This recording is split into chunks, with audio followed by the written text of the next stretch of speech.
So can you just talk a bit about like the inception of this whole series and where you guys came up with the idea and like just continuing this whole franchise? It was Robert's idea.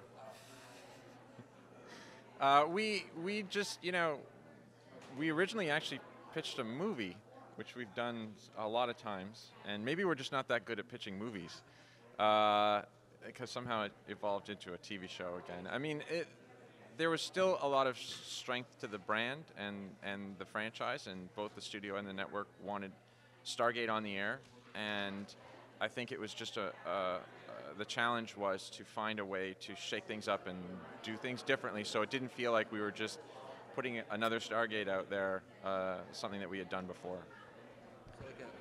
No, I was just going to say it did begin as an idea Robert had, and it was outside the box for us, and I think that's one of the reasons that I feel like it's a new direction for the show. I feel really good about it. So is this like I heard it's like less military kind of based and more back to the genre. So can you talk about like some of the differences between this and some of the other Stargates?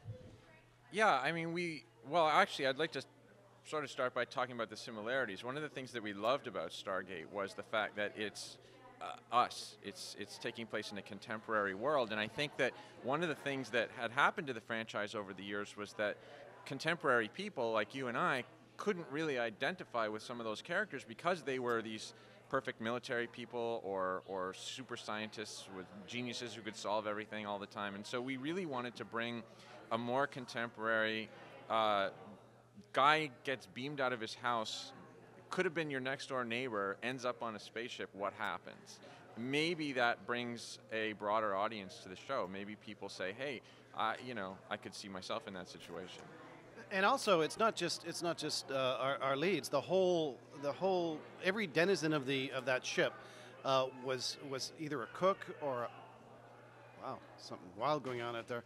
A maintenance person or these are not the heroes that we're used to dealing with. These are the. And it's great to have people who don't always have the easiest answers, and so the conflict comes from the fact that there's no doctor to immediately cure everybody. Elena Huffman plays TJ, and she's a medic, and she's like, I don't know what to do. I can't perform surgery. So that's where a whole fresh new angle on the drama and the conflict can come from. So can you talk about like the casting process and he came up with like Carlisle and like Ludo and Phillips is an amazing cast here. So can you talk about that whole process? Well, I mean, it starts with Bobby. I mean, he was at the top of our list, and we kind of looked at it and said, well, we'll never get him. We're never gonna get him. And we had our conversation, and we did, and I guess we said the right things, and from there, suddenly you have a Robert Carlyle on your show. It kind of attracts a better class of actor to the table, and suddenly we had all kinds of people saying, well, I want to work with him, and so then it became fun. I mean, the casting process just became a good time of picking absolutely the best people we could find.